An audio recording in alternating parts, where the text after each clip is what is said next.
iRacing dropped some news on us on a lunch break on a Tuesday, and that is that they're adding a Draft Master series, which is going to be all weeks of Superspeedway racing, specifically at Daytona and Talladega with different cars. Now, a lot of us speculated that this was going to happen at some point because of the Ringmeister series and them saying that they wanted to do something more along the lines of a single track or type of racing for every single week.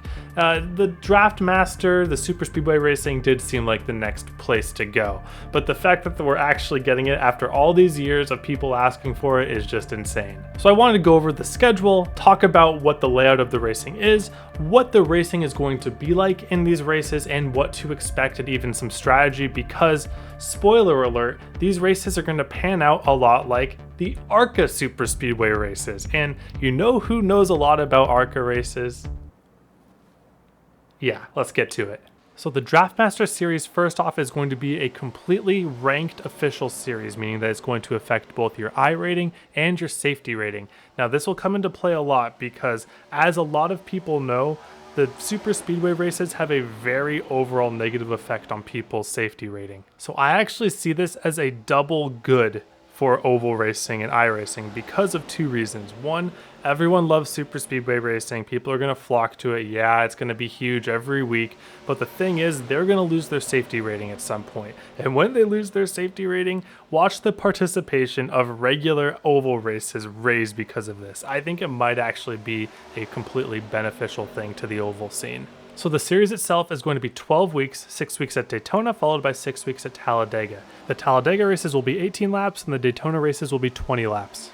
And none of these races will have cautions, so that's why I said it was like the ARCA series earlier. Now, the no cautions is really going to put a wrench in things because a lot of people don't race a lot of these no caution Superspeedway races. They really only ever happen in ARCA, and I guess Street Stocks at Charlotte you can also classify as that. But what happens in these races is you do not want to be one of the people waiting at the back for the wreck to happen, because you can't full throttle the wreck or else you're probably going to get into it. So it's impossible to stay in the pack if you're even behind the wreck. We'll go more into the strategy of this type of racing in a bit, but first I want to talk about all of the cars that are going to be in this, because there are a couple doozies in here. Okay, so the first car in week 1 is going to be the NASCAR truck. Pretty straightforward. Everyone's raced a billion of those. That's probably the most common Superspeedway car that you see raced. And then second is where the wrench gets thrown into it, because this is going to be the legacy Chevrolet Impala COT car 2009. This is going to be insane.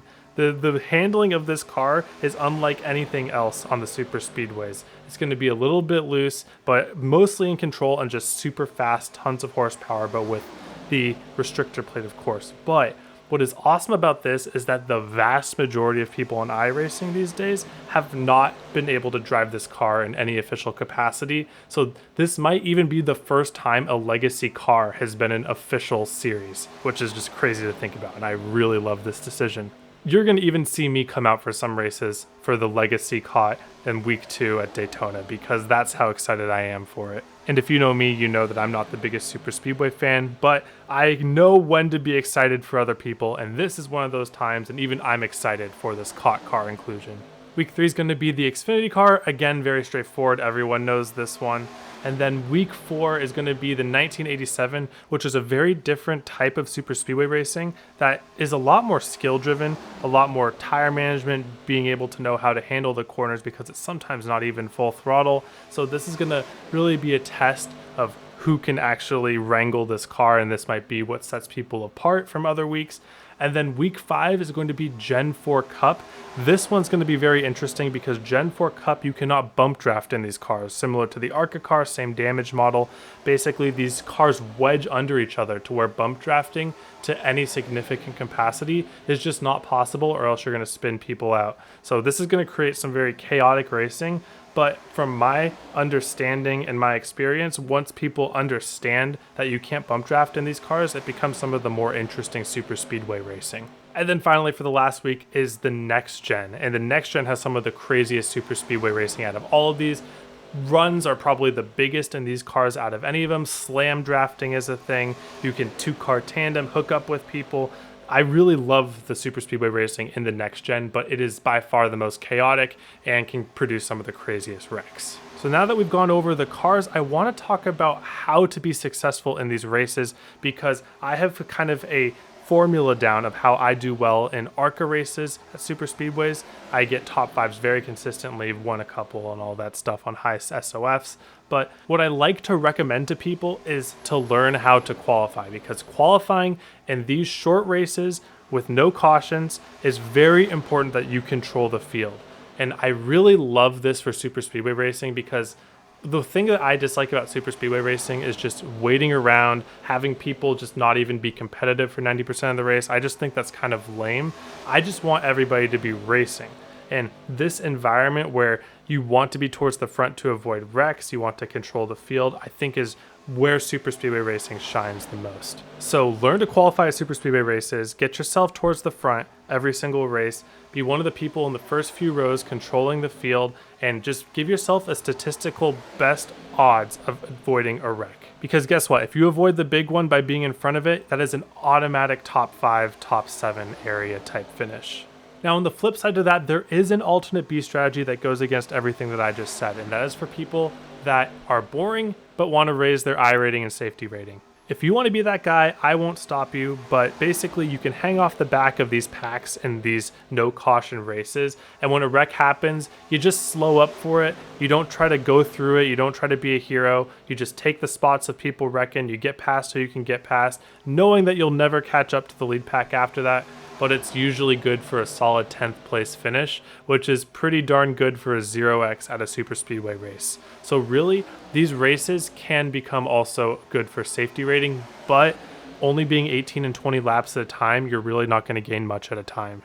And the last recommendation I have for these type of races is learn how to keep your car straight during a wreck, because you can save multiple seconds over other people. Like, let's say that you're involved in a wreck, you can't do anything about it.